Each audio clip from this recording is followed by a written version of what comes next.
कि आजकल हम रमज़ान के महीने से गुज़र रहे हैं तथा लोग लगभग 2 दशक पूरे हो गए। अल्लाह ताला की कृपा से हर मोमिन इस महीने में ये प्रयास करता है कि वह अधिक से अधिक इस महीने के फैज़ से अंश प्राप्त करे।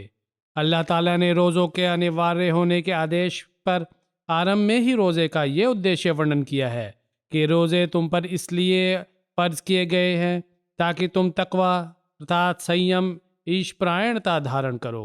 तथा रोज़ों तथा रमज़ान के फैज़ से हम तभी हिस्सा प्राप्त कर सकेंगे जब हम रोज़ों के साथ अपने तकवा के स्तर भी बुलंद करने वाले होंगे।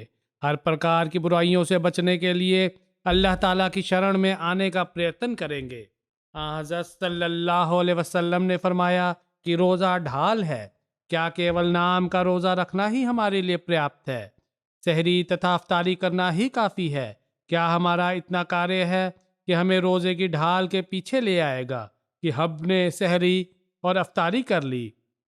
कदापि नहीं, बल्कि इसके सहयोगी कर्मों को भी देखना होगा तथा मूल आधार जो अल्लाह ताला ने वर्णन किया है, जैसा कि मैंने कहा है कि वह ये है कि लअल्लकुम तत्तकून, ताकि तुम तकवा धारण करो। अतः यदि हमने अपने रोज़ों को, अपने रमज़ान को वे रोज़े तथा रमज़ान बनाना है जो अल्लाह ताला के लिए हो, अल्लाह ताला की प्रसन्नता प्राप्ति के लिए हो, जिसका बदला स्वयं अल्लाह ताला बनता हो, तो हम फिर इसे उस स्तर पर लाना होगा जो खुदा ताला हमसे चाहता है। हम अपने आप को मोमिन कहते हैं, मुसलमान कहते हैं, ये दावा करते हैं कि हमने हज़रत सल्लल्लाहु अलैहि वसल्लम के आदेश अनुसार काम करते हुए, आप सल्लल्लाहु अलैहि वसल्लम पर अपने ईमान को सुदृढ़ करते हुए इस बात को भी स्वीकार किया है आप सल्लल्लाहु अलैहि वसल्लम की भविष्यवाणी के अनुसार जिस मसीह व मेहदी ने आना था वह हज़रत मिर्ज़ा ग़ुलाम अहमद कादियानी अलैहिस्सलाम के रूप में आ चुका है तथा अब दीन इस्लाम के पुनरुत्थान का काम अल्लाह ताला के वादे के अनुसार इस मसीह व मेहदी के हाथ से ही होना है। अतः हमारा कर्तव्य है कि अपने भीतर इस्लाम की वास्तविक आत्मा को स्थापित रखने के लिए मसीह मौऊद इस्लाम से ही मार्गदर्शन प्राप्त करें। अतः जब हम देखते हैं कि तकवा के संबंध में आप इस्लाम का क्या उपदेश देते हैं, तो इस विषय से भी हमें ज्ञात होता है कि तकवा क्या है। जैसा कि मैंने कहा, हम ये दावा करते हैं कि हम मुसलमान हैं और हम ईमान लाने वालों में शामिल हैं, तो हज़रत मसीह मौऊद इस्लाम फरमाते हैं, तो फिर सुनो कि ईमान का प्रथम चरण ये है कि इंसान तकवा को धारण करे। और फिर फरमाया कि तकवा क्या है, तो इसका उत्तर यह है कि हर प्रकार की बुराई से अपने आप को बचाना। अब यदि हम निरीक्षण करें तो ये कोई छोटी बात नहीं, हमें आत्मनिरीक्षण से ही पता चल जाएगा कि क्या हम तकवा का हक अदा करते हुए अल्लाह के हक अदा कर रहे हैं, क्या हम तकवा पर चलते हुए अल्लाह ताला के प्राणियों का हक अदा कर रहे हैं। आप अलैहिस्सलाम ने फरमाया, ये बात कि तकवा क्या है उस समय तक पता नहीं चल सकती जब तक इन बातों का पूर्ण ज्ञान न हो। विद्या प्राप्त करना अनिवार्य है, क्योंकि विद्या के बिना कोई चीज़ मिल ही नहीं सकती, उसको आदमी प्राप्त कर ही नहीं सकता। आप इस्लाम ने फरमाया, ये ज्ञान प्राप्त करने के लिए अल्लाह ताला के हक क्या हैं। क्या बंदों के अधिकार हैं, किन बातों से अल्लाह ने रोका है, किन बातों के करने के अल्लाह ताला ने आदेश दिया है। इसके लिए बार बार कुरान शरीफ को पढ़ो। फरमाया और तुम्हें चाहिए कि बुरे कर्मों का विवरण लिखते जाओ जब कुरान शरीफ पढ़ रहे हो, और फिर खुदा ताला की कृपा तथा समर्थन से कोशिश करो कि इन बुराइयों से बचते रहो। अतः इस रमज़ान में हम कुरान शरीफ भी पढ़ रहे हैं तथा साधारणतः कुरान करीम पढ़ने की ओर अधिक ध्यान होता है, तो इस सोच के साथ पढ़ना चाहिए कि इसके आदेशों तथा निषेधों पर हमने विचार करना है तथा बुरे कर्मों से रुकना है तथा सद्कर्मों के करने का प्रयास करना है। आप अलैहिस्सलाम ने फरमाया, कुरान शरीफ में आरंभ से अंत तक खुदा ताला के आदेश तथा निषेध सविस्तार मौजूद है। आप अलैहिस्सलाम ने इस बात को बड़े ज़ोर से वर्णन किया है कि जब तक इंसान मुत्तकी नहीं बनता, उसकी इबादतों तथा दुआओं में कबूलियत का रंग पैदा नहीं होता, क्योंकि अल्लाह ताला ने यह फरमाया है कि इन्नमा यतक़ब्बलुल्लाह मिनल मुत्तकीन, अर्थात निसंदेह अल्लाह ताला मुत्तकियों की ही इबादत को स्वीकार करता है। फरमाया यह सच्ची बात है कि नमाज रोज़ा भी मुत्तकियों का ही स्वीकार होता है। इबादतों की कबूलियत, स्वीकारिता तथा इसका अभिप्राय क्या है?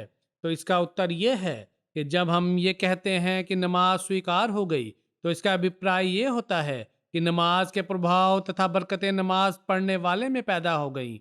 जब तक वे बरकतें तथा प्रभाव पैदा ना हो, फरमाया उस समय तक केवल टक्करें ही हैं। अतः हमें देखना होगा कि क्या हमारा रमज़ान, हमारे रोज़े हमें इस स्तर तक ले जाने का प्रयास कर रहे हैं। और फरमाया अतः पहला चरण तथा कठिनाई उस इंसान के लिए जो मोमिन बनना चाहता है यही है कि बुरे कर्मों से बचे, तथा इसी का नाम तकवा है। अतः यदि हमारी इबादतों, हमारे रोज़ों, हमारे कुरान करीम पढ़ने ने यदि हम में क्रियात्मक बदलाव पैदा नहीं किए तथा तकवा जिसको प्राप्त करना रोज़ों का उद्देश्य है वह प्राप्त करने का प्रयास नहीं किया, तो हमने अपने रोज़ों के यथार्थ को पूरा नहीं किया। हमने उस ढाल के विषय में बातें तो की हैं जिसके संबंध में हज़रत सल्लल्लाहु अलैहि वसल्लम ने फरमाया कि रोज़ा ढाल है, परंतु हमने उस ढाल के उपयोग के तरीके को सीखने का प्रयास नहीं किया।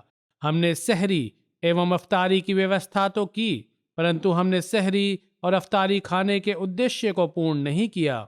हमने पूरा दिन बिना खाए पिए व्यतीत तो कर दिया, किंतु हमने उस उपवास के उद्देश्य को पूरा नहीं किया जो उद्देश्य तकवा से पूर्ण होता है तथा जो तकवा हम में पैदा होना चाहिए था। अतः हम में ये निरीक्षण करने होंगे कि हुआ या नहीं। आगे हुजूर अनवर अय्यदहुल्लाह ताला ने हज़रत मसीह मौऊद इस्लाम के कुछ अन्य उद्धरण भी तकवा के संबंध में प्रस्तुत किए, जिनसे हमारा मार्गदर्शन होता है कि वास्तविक तकवा क्या है, अर्थात किस प्रकार तकवा हज़रत मसीह इस्लाम हम में पैदा करना चाहते हैं। वास्तविक तकवा जिससे इंसान धोया जाता है और साफ होता है तथा जिसके लिए नबी आते हैं वह दुनिया से उठ गया है। कोई होगा जो कद अफलाह मन दक्काहा का सत्यापन करने वाला होगा, अर्थात जिसने इसको पवित्र किया वह अपना लक्ष्य प्राप्त कर गया। पवित्रता तथा शुद्धता उत्तम चीज है। इंसान पाक तथा शुद्ध हो तो फरिश्ते उससे हाथ मिलाते हैं। लोगों में इसका महत्व नहीं, अन्यथा उनके आनंद की हर एक वस्तु उनको हलाल साधनों से मिले। चोरी चोरी करता है कि माल मिले, किंतु यदि वह धैर्य से काम ले तो खुदा ताला उसे अन्य मार्ग से धनी कर देगा। तथा ये केवल चोरी प्रत्यक्ष चोरी नहीं है।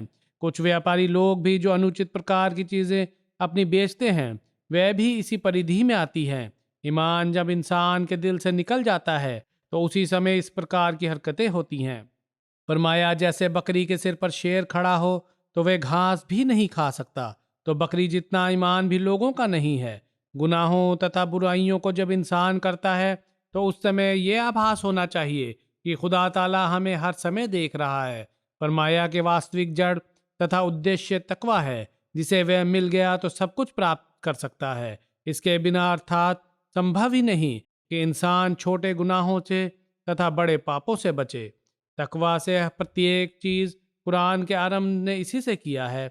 इय्याका नअबुदु व इय्याका नस्तईन का अभिप्राय भी तकवा है कि इंसान यद्यपि अमल करता है किंतु भय के कारण साहस नहीं करता कि उसे अपनी ओर जोड़ कर बताए और अल्लाह से सहायता मांगता है। फिर दूसरी अवस्था भी हुदल लिल मुत्तकीन से आरंभ होती है। नमाज, रोज़ा, ज़कात इत्यादि सब उसी से स्वीकार होते हैं जब इंसान मुत्तकी हो। उस समय पाप की ओर बुलाने वाली समस्त चीज़ें जो हैं उनको अल्लाह ताला दूर कर देता है। यदि तकवा हो तो पत्नी की आवश्यकता है, यदि तकवा हो पत्नी की आवश्यकता हो तो पत्नी देता है, दवा की आवश्यकता हो तो दवा देता है, जिस चीज़ की आवश्यकता हो वह दे देता है, तथा ऐसे साधनों से जीविका देता है कि उसे खबर ही नहीं होती। फिर फरमाते हैं, इस नियम को सदैव याद रखो कि मोमिन का कार्य यह है कि वह किसी सफलता पर जो उसे दी जाती है लज्जित होता है, तो मैं उस योग्य नहीं था। फिर फरमाते हैं, इस नियम को सदैव याद रखो कि मोमिन का कार्य यह है कि वह किसी सफलता पर जो उसे दी जाती है लज्जित होता है कि मैं तो इस योग्य नहीं था, अल्लाह ताला के फजल ने ही सब कुछ दे दिया। और जब ये भावना पैदा होती है तो फिर खुदा ताला की स्तुति करता है तथा इस प्रकार से वह कदम आगे रखता है तथा हर एक परीक्षा में दृढ़ संकल्प रहकर ईमान प्राप्त करता है। फरमाया, वास्तविक मोमिन प्रत्येक वस्तु को जब अल्लाह ताला से ही जोड़ता है तो फिर उसके ऊपर अनुकंपाओं का एक द्वार खुलता चला जाता है तथा इसी प्रकार हर एक सफलता के पश्चात उसका खुदा से एक नया मामला शुरू हो जाता है तथा उसमें बदलाव आने लगता है। इन्नल्लाह माल लजीन तक़ू, खुदा उनके साथ होता है जो मुत्तकी होते हैं। फरमाया, तकवा का प्रभाव इसी संसार से मुत्तकी पर होना शुरू हो जाता है। ये केवल उधार नहीं नकद है, बल्कि जिस प्रकार विष का प्रभाव तथा विष की काट का प्रभाव शरीर पर तुरंत होता है, उसी प्रकार तकवा का प्रभाव भी होता है। यदि नेक काम करने, इबादत करने, सत्कर्म करने के बावजूद इंसान की हालत पर प्रभाव नहीं पड़ रहा तो ये चिंताजनक बात है। आप इस्लाम फरमाते हैं, जब तक वास्तविक रूप में इंसान पर अनेक मौतें ना आ जाएं, वह मुत्तकी नहीं बनता। और हर ओर से आंखें बंद करके पहले तकवा के स्तर को तय करो। जितने नबी अलैहिस्सलाम आए उन सबका उद्देश्य यही था कि तकवा के मार्ग सिखलाएं। इन्ना औलियाहु इल्लल मुत्तकून, किंतु कुरान के शरीफ ने तकवा की सूक्ष्म राहों को सिखलाया है। संक्षिप्त सारांश हमारी शिक्षा का यही है कि इंसान अपनी समझ शक्तियों को खुदा की ओर लगा दे। द्वितीय खुतबा से पहले हजूर अनवर अय्यदहुल्लाह ताला ने फरमाया, विभिन्न दृष्टिकोणों से जो हज़रत मसीह इस्लाम ने हमें उपदेश दिए हैं वे कुछ हवाले मैंने प्रस्तुत किए हैं ताकि हमें तकवा के अर्थ तथा उसकी गहराई का भी ज्ञान हो तथा हम, जैसा कि हज़रत मसीह इस्लाम ने फरमाया है, आप इस्लाम की जमात में शामिल होकर तकवा की वास्तविकता को समझते हुए उस पर चलने वाले भी हों। रमज़ान के इस शेष दिनों में जितना संभव हो हमें कोशिश करनी चाहिए कि तकवा की वास्तविकता को समझते हुए अल्लाह ताला तथा उसके बंदों के अधिकार को पूर्ण करने वाले बने। अल्लाह ताला हमें इसकी क्षमता प्रदान करे। आमीन।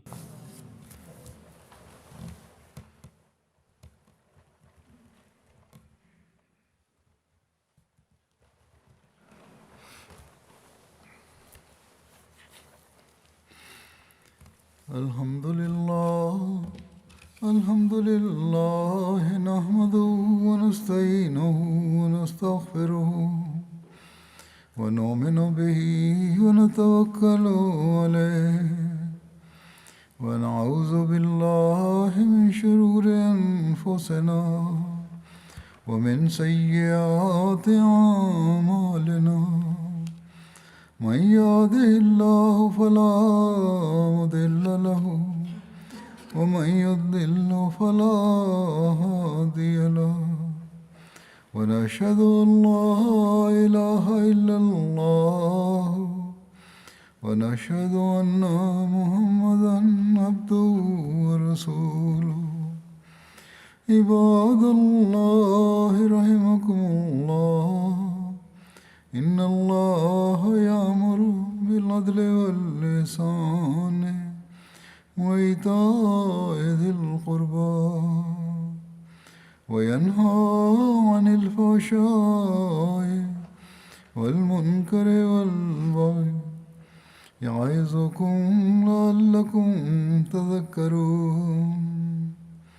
उज़्कुरुल्लाह यज़्कुरुकुम वदूहु यस्तजिब लकुम वलज़िक्रुल्लाहि अकबर।